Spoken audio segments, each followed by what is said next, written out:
Fala galera, hoje eu vim compartilhar com vocês uma experiência negativa que eu tive durante toda a minha vida.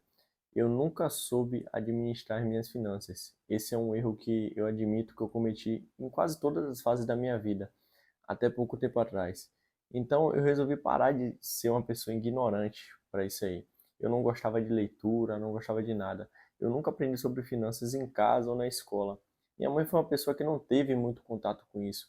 Inclusive, para a realidade que ela teve na vida dela, ela melhorou muito a partir da minha criação, né?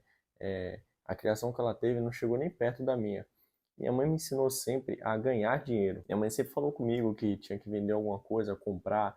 Ela sempre foi feirante, aquela pessoa desenrolada. Só que eu nunca tive contato com o conhecimento de finanças. Tem aqui até alguns livros que eu comecei a ler, A Psicologia Financeira, Pai Rico, Pai Pobre, que me ensinou e me deu uma noção sobre ativo e passivo, que o dinheiro é emocional, dentre outros livros que eu já li, que está ali na prateleira. Em breve eu vou falar um pouco sobre eles, mas hoje não é o foco desse vídeo. Hoje eu vim falar sobre a experiência que eu tive num negócio meu, que me ensinou diversas coisas em várias linhas diferentes. Eu quebrei, né? Hoje eu não tenho vergonha nenhuma de falar isso. Há cerca de um ano e meio atrás eu tinha uma vergonha, eu tinha um certo receio de falar isso. Eu ficava procurando culpados para o meu erro, só que não teve culpados para o erro que eu cometi. Se eu quebrei, mas fulano ficou me devendo, fulano me prejudicou. O principal causador do problema e quem pode resolver também sou eu. Não adianta eu ficar me lamentando, chorando, tentando achar o culpado que eu não vou encontrar. Eu só vou ficar remoendo, como eu fiquei remoendo um tempo. Mas eu resolvi parar para pensar nisso e eu vi que eu estava agindo de certa forma errado, né? Eu estava me culpando demais e o erro me ensinou muita coisa. Eu acredito que esse erro tenha vindo numa hora boa, porque se vem no futuro eu poderia ter gerado uma dívida muito maior do que a que eu tenho hoje. Para começar a contar a história, o que aconteceu, né? Para começar a contar o que aconteceu, eu tenho que voltar um pouco atrás. Eu só tive duas experiências de carteira assinada. A primeira, quando eu tinha 18 anos, e eu já me virava, já vendia algumas coisas. Só que bateu na mindia cabeça, eu conversava muito com meus colegas, né? Bateu na minha cabeça de ter uma garantia, de ser empregado, de ter meu saláriozinho ali na conta todos os meses. Só que eu não, como eu não tinha essa noção de finanças, eu não anotava quanto eu ganhava, quanto eu gastava, quanto entrava no meu bolso, qual era o meu faturamento, qual era o meu lucro, quanto eu podia gastar, eu não sabia de nada disso. Então eu tinha uma falsa percepção de que eu não estava ganhando dinheiro, mas a verdade não era essa. Então eu me empreguei com 18 anos, tive aquela experiência de carteira assinada e tal, que eu não gostei, não passei nem 2 anos. E aí eu fui percebendo que o fluxo de caixa não estava batendo, né? Eu não estava conseguindo pagar minhas contas. No decorrer disso aí, eu tentei várias coisas, minha mãe sempre me incentivava. Vai vender uma roupa, vai vender isso, aquilo. Já vendi produto erótico também, já vendi cama, mesa e banho. Já trabalhei com muita coisa. Minha mãe sempre me incentivou para esse lado de você vender algo para poder ganhar dinheiro. Como ela era feirante, então ela sempre tinha isso com ela. Depois disso, eu fui galgando, saí da empresa, fui fazendo outras coisas. E eu cheguei no comércio, o último comércio que deu errado meu, né? Que tem um pouco a ver com o meu primeiro emprego. E nesse comércio eu estava querendo escalar o faturamento e o lucro. Acho que essa é a palavra certa. Escalar, poder ganhar mais. E para ganhar mais, eu tinha que vender mais, eu tinha que ter mais clientes, tinha que ter mais contatos. No decorrer desse processo de mais vendas, eu consegui aumentar as vendas, só que eu cresci as vendas sem organização. Exemplo, eu prestava um serviço que eu conseguia atender 20 clientes, vendia uma mercadoria a 20 clientes. Eu fui galgando, já estava atendendo 100, 150, já estava com uma média de faturamento boa para a minha realidade no comércio, né, que tinha acabado de começar. Então, passei 2 anos nisso aí, só que nessa escala de vendas, eu perdi totalmente a noção de faturamento, de fluxo de caixa. Na verdade, eu nem tinha essa noção. Eu fui desenvolvendo agora, estudando, deixando a ignorância de lado, né, buscando o conhecimento, que eu não buscava o conhecimento. E depois disso, quando eu quebrei, eu percebi que eu não estava lucrando realmente da forma que eu deveria. Eu tinha um faturamento, eu vendia, só que a maior parte do dinheiro eu ficava na rua. Eu vendia a prazo, no caso é o famoso fiado, né? Que a gente vende.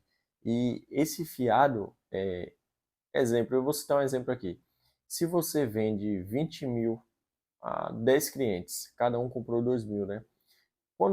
Quando ele ganhou a sua confiança de comprar aqueles 2.000 em sua mão, ele não vai chegar para você pagar e não pegar mais mercadoria. Ele vai chegar a pagar e vai girar o seu dinheiro. No caso, ele paga uma, fica devendo uma. Então, você está com aquele menos 20.000 no caixa sempre, né? Girando ali, girando.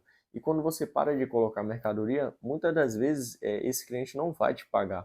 A realidade é essa. Ele não vai te pagar. Ali vira um prejuízo. E foi isso que aconteceu comigo. Quando eu comecei a querer cortar o fiado, porque eu vi que o fluxo de caixa não estava batendo, eu estava tendo que me virar, pegar dinheiro emprestado para poder pagar, cobrir a mercadoria com o fornecedor. Quando eu fui tentar cortar esse laço, né, cortar essas vendas com esses tipos de clientes para buscar outros clientes que comprassem mais à vista, porque eu não tinha a condição de cobrir aquele fluxo de vendas que era muito grande, os clientes começaram a parar de comprar. Ah, não vou te pagar e tal, como era uma coisa meio de boca. Com isso, tinha a minha finança de casa também, que outro erro que eu cometia, que era misturado. Eu não separava a finança de casa do meu comércio, das formas que eu tinha de ganhar dinheiro. Eu sempre deixei junto. Eu não tinha lucro para tirar por mês. Eu tirava quanto eu achava que devia tirar. Se eu ganhasse mais ou menos, eu estava tirando ali e nunca contabilizei ou controlei isso. Isso mostra que o que eu venho falando, né, desde o início do vídeo, eu não tinha organização nenhuma. Eu não sabia quanto eu ganhava, eu não sabia quanto eu podia gastar. Então, nessa que os clientes foram saindo, pulando fora, me devendo, eu também tinha minhas contas de casa para pagar. E tudo isso foi virando a bola de neve, juros de cartão foi entrando. E uma burrice que eu cometi também foi isso, usar muito cartão de crédito. Eu sempre tive o hábito de usar cartão de crédito. Quando eu tinha 16 para 17 anos, acho que a maioria é assim também, pensa dessa forma, a gente fica querendo crédito, quer um crédito de 500 a 1.000 reais para poder comprar nossas coisinhas e ir pagando, né? Só que os meus limites de crédito foram liberando de forma absurda. Como eu tinha um faturamento alto, eu sempre conversava com o gerente do banco e ele via a movimentação em conta de um dinheiro que não era meu, né? Era aquele dinheiro que eu movimentava de vendas ali do meu fornecedor. Foi liberando. Eu tinha um cartão de exemplo, 20.000 aqui, 10.000 ali, outro de 5.000. Então foi juntando um montante bom de limites. E eu comecei a usar isso aí sem controle, sem saber se eu podia pagar. Aí vem aquela coisa, né? Quando você paga uma fatura no dia 10 de um valor, no dia 5 já está vencendo outro em cima. E são todos valores altos. Quando você vai fechar o seu mês, você vê que o seu gasto no cartão de crédito não está batendo com a sua renda. E foi aí que o bicho começou a pegar. Porque eu não sabia mais o que eu fazia. Se eu conseguia dinheiro para poder honrar com o fornecedor e deixar o dinheiro girando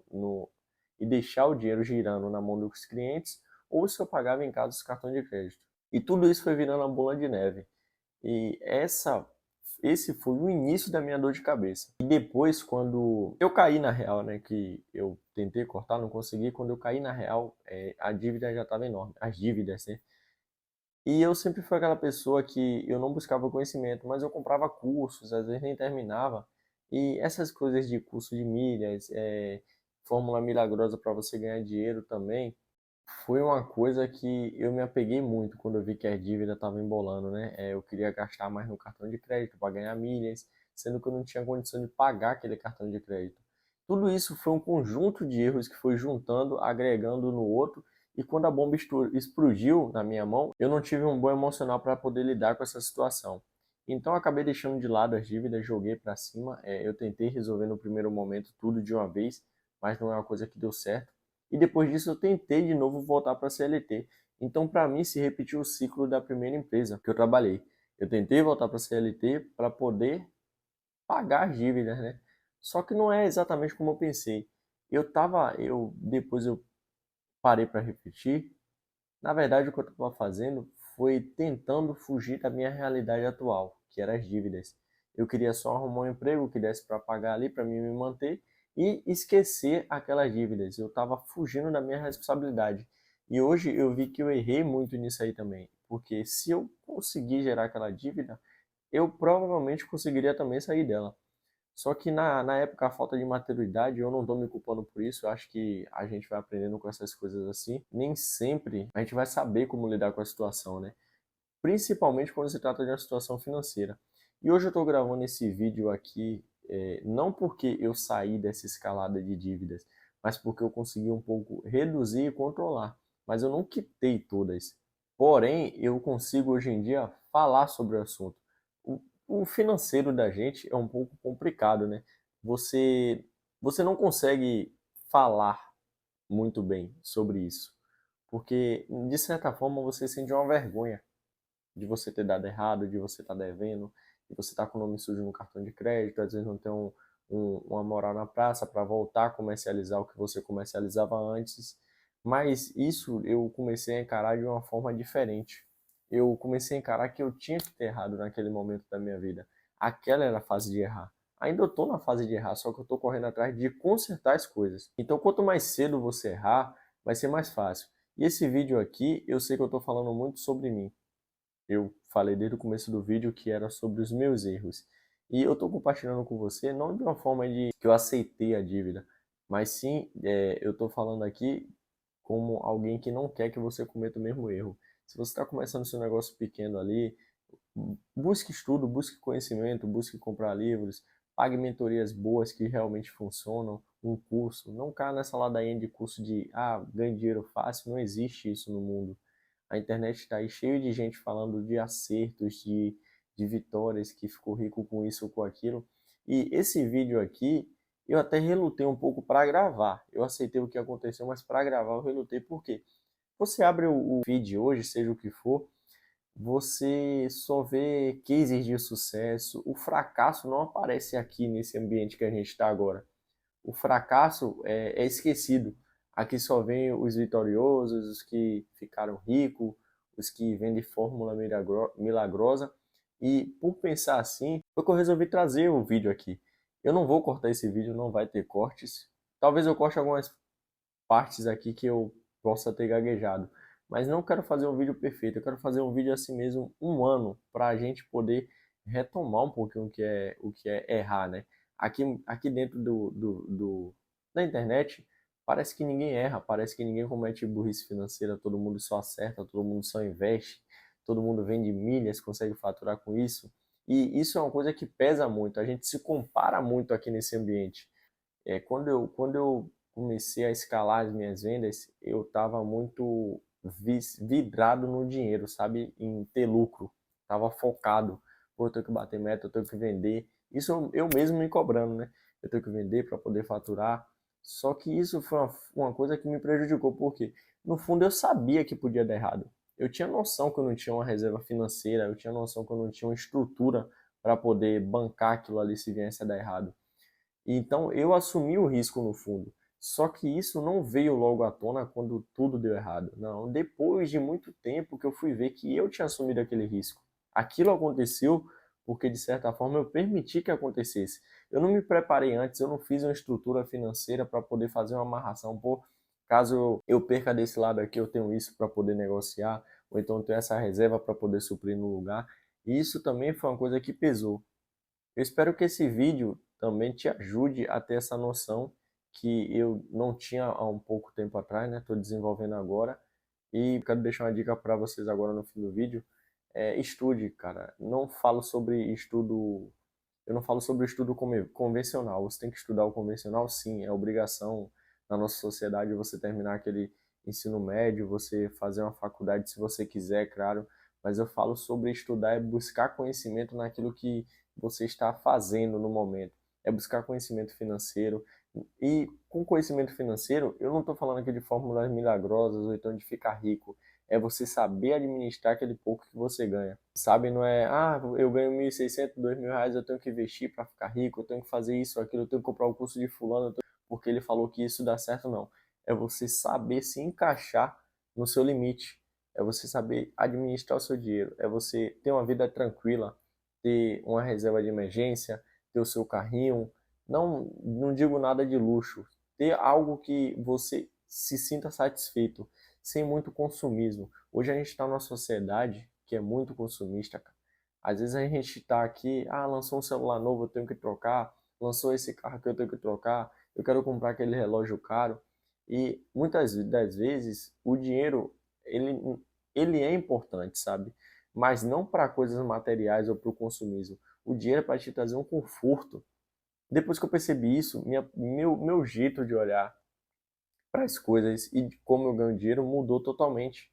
Eu vi que o dinheiro é uma moeda de troca, sabe? Não algo que eu tenho que guardar, ou que eu tenho que pagar, comprar algo caro ali para poder simplesmente me exibir perante a sociedade, ou então mostrar que eu tenho, que eu posso comprar aquilo ali. O dinheiro não é assim que funciona. Se você está fazendo isso, eu também fiz isso no começo, né?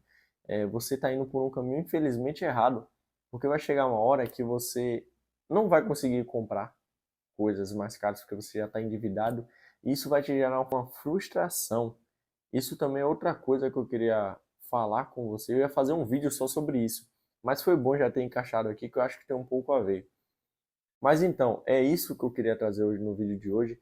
Se você gostou do conteúdo, já segue, compartilha, dá o like.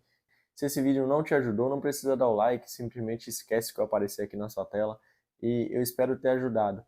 Eu vou trazer mais vídeos no canal sobre isso, sobre outros temas também, que eu gosto de falar. Esse canal aqui eu criei com o intuito de investimento, mas não, o foco do canal não é exatamente esse. Primeiro é se livrar das dívidas, que é uma fase que eu estou passando. E a dívida cobra. Para encerrar o vídeo, eu queria falar isso. A dívida cobra, e ela cobra caro. E se você não soubesse administrar, você pode cair num limbo que talvez você não volte, uma depressão, uma ansiedade, tudo isso por causa do dinheiro. A gente fala dinheiro não é importante, mas ter uma vida equilibrada entre dinheiro, saúde e família, isso sim é importante. Falou, fico por aqui e até a próxima.